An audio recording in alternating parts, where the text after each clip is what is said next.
Като директен потомък на Гоце Делчев, дали ја прифаќате формулацијата дека Гоце Делчев бил и бугарин и етнички македонец? За мен е много чудно употребата въобще на тази дума етнички.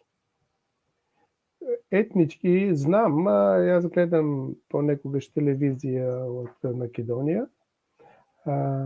Знам, се употребува много. То е едно от работите, кои за мене са много чудни. То, що етнос не е нищо друго, освен народ, но е на гръцки. Това е гръцка дума. Етнички, демек, значи народен. Аз мислям, нашият народ спокойно е казал, това се вика народ. Нали? Дали той е неговият народ е българин или македонец. Това е една от най-големите чуденки за нас. Аз съм израснал от такова семейство, на такво место. Некой може да каже каква е разликата между тия двете работи. Да има някаква разлика, нали, да кажем, тук това са две ръце, нали, едната е левата, а другата е десната. Нали, с десната пишем, а с левата нещо друго правим. Да. Но и двете са ръце. И двете са дело от мене. И аз не би дал ни едната и другата ръка. И двете са мои. Етнички македонец, то е спротивно на това, що за мен е било нормално, кога съм раснат. За мен македонци са били сите тия, кои ще доагат от Македония. Ако доагат от Трансилвания, те са трансилванци. Ако доагат от Пенсилвания, те са пенсилванци. Ако доагат от Македония, те са македонци. Така съм възпитан, така съм раснат. Так ми е местото. То, що днеска има някои други, кои ще се определуват като македонци, но не са бугари,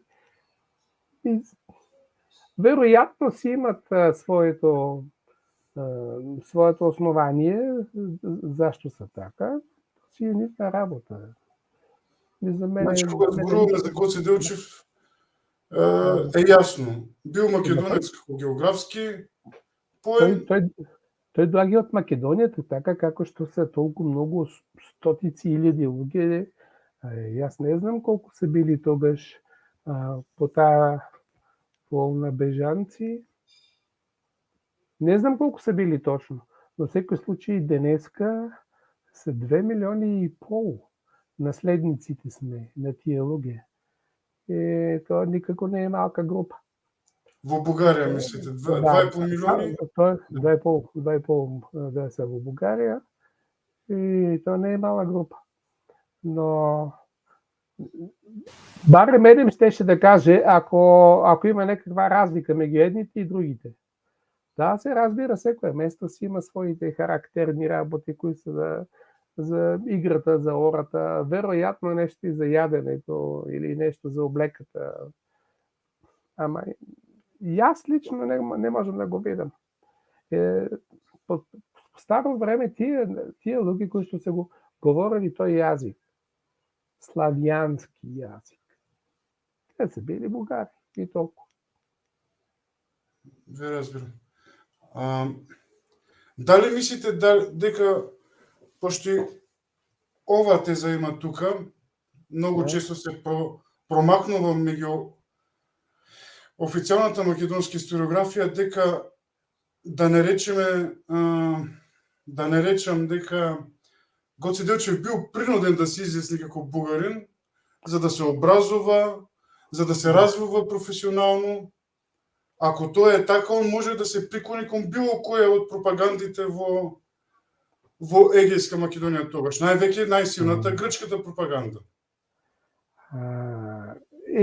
Грција секако е била веќе држава и то много по-јака, много по-силна. И можело да прави разни работи, но На мене ми е много чудно някой... Да, еднъж, даже мене ме пита, ти не мислиш ли дека той е бил принуден така, морал нещо да се...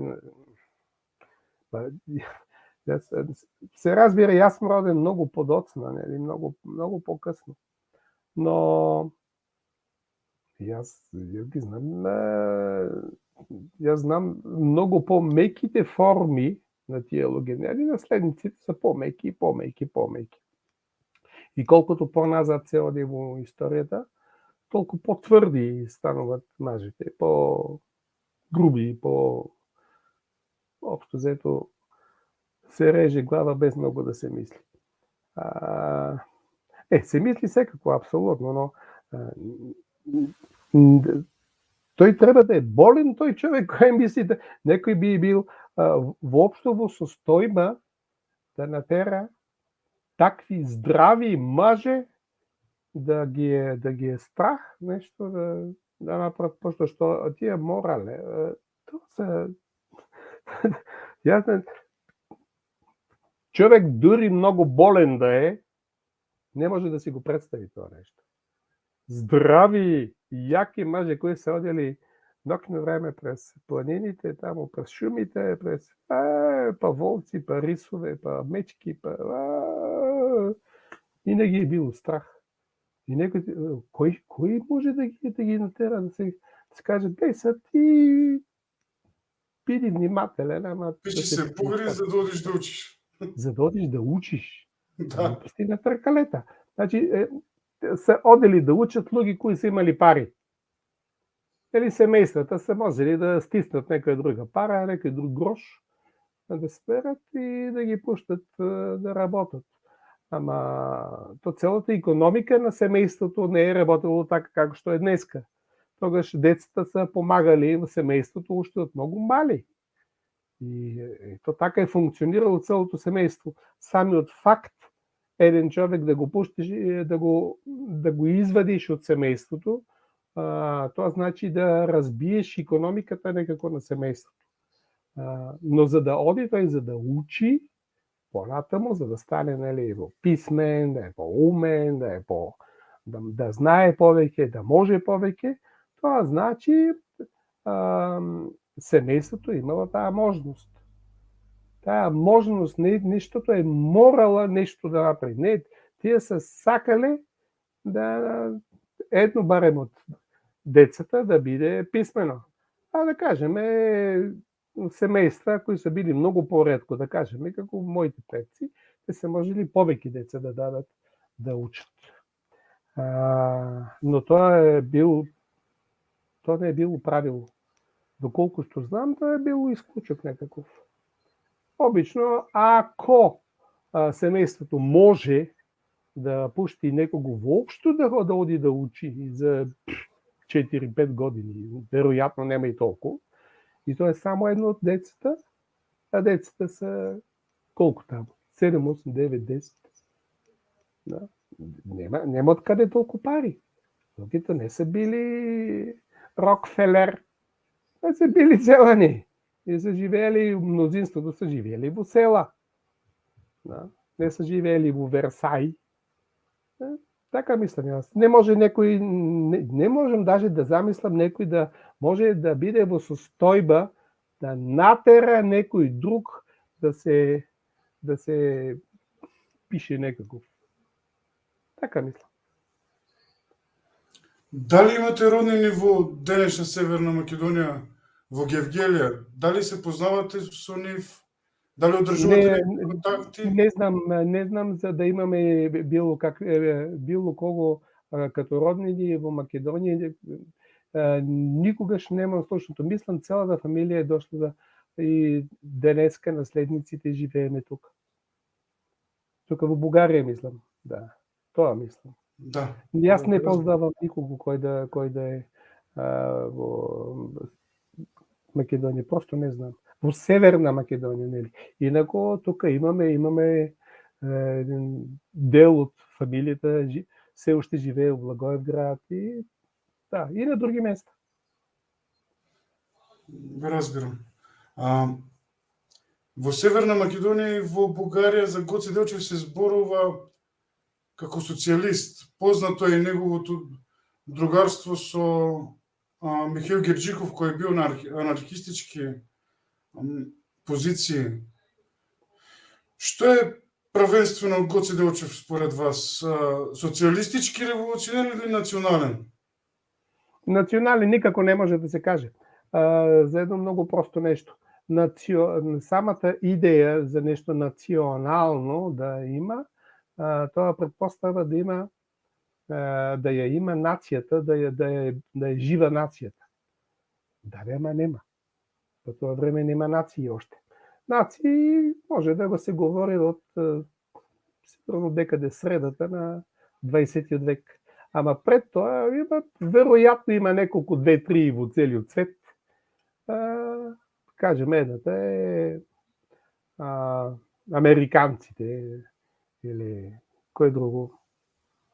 До вероятно много вероятно би било тоа што му викаме Англија, или тоа е денеска Обединетото кралство. Но како да бидеш националист пред да има нација? Тоа е се едно да се родиш пред татко си. Не може. Прво се раѓа таткото и после си ти и така натаму. После се децата и така е кажал дедо Боже. Не може да бидеш национален било каков. Социализм по тоа време тоа е много модерно нещо. Много модерно нещо. И да се разбира, като сите млади, тогаш тоа е било интересно и за сите е било интересно. В секој случај социализм од тој вид кој е денеска се знае. Тоа е многу далеко. Поразлично од оној Много тогаш. много поразлично, но доколку што јас знам, симпатија имало секакви. Секако е имало симпатија за социализм, да. Имало е симпатија за социализм, но не треба да се заборава што се пак мојата фамилија е била доволно богата. Социализм и богати луѓе не одат баш многу лесно заедно. Баш па не одат многу лесно заедно. Но, доколку што јас знам, симпатии за социализм имало секакви. Се пак, тоа е крај на 19 век. И тогаш работите се били многу поразлични отколкото денеска. Јас сум учуден, даже гледам понекогаш, читам и по интернет, гледам и разни реакции по Фейсбук. Изгледа луѓето не можат некако или се заборавили, тогаш не е имало електрика.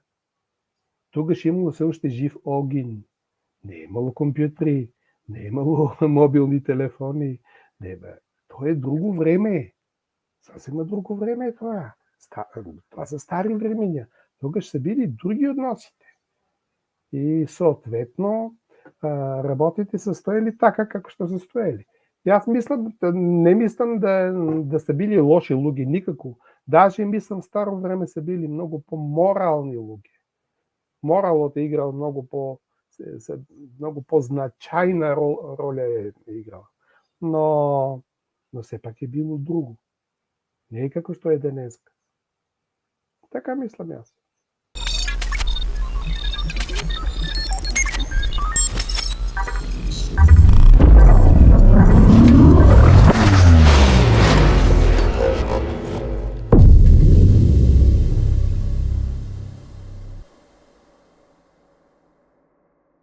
Ќе зборувам за Далчев. Пак ќе зборувам за заборавениот скулптор, заборавениот и неговиот брат Атанас Далчев, заборавениот поет, за заборавените на македонските простори. Оние кои се наша крв, наша плод, наши роднини, но само заради тоа што рекле дека нивната татковина е Бугарија и мајчиниот јазик е бугарски, ние од нив сме се откажали. И никој за нив не знае.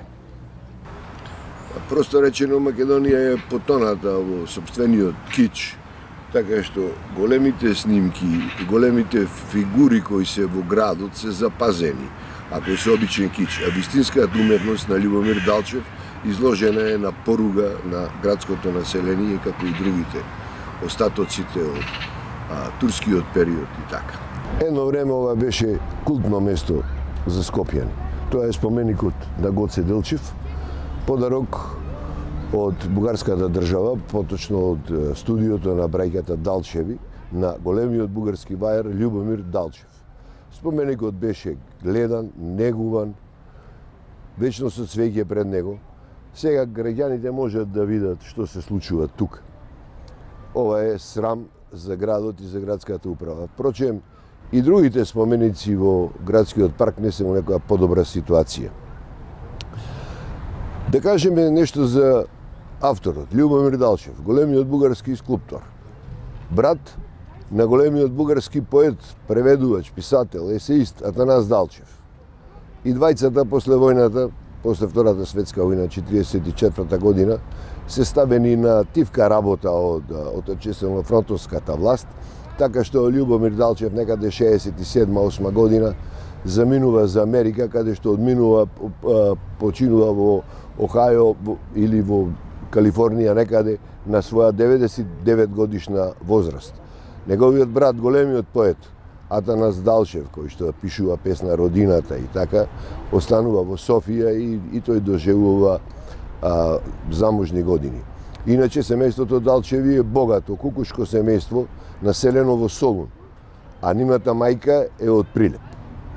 Така што нашите родови, българските и македонските родови, во ликот на овие двама или трима, даже нивниот трет брат Борис Далчев, којто е архитект, говорат само за единството на народот којто некогаш живеел заедно. Денеска таа срамна ситуација е нешто кое го одбележува нашето национално битие, нашето чувство за култура. И впрочем, тоа му се случува на најубавиот паметник на Гоце Делчев, било каде во Македонија и во Българија.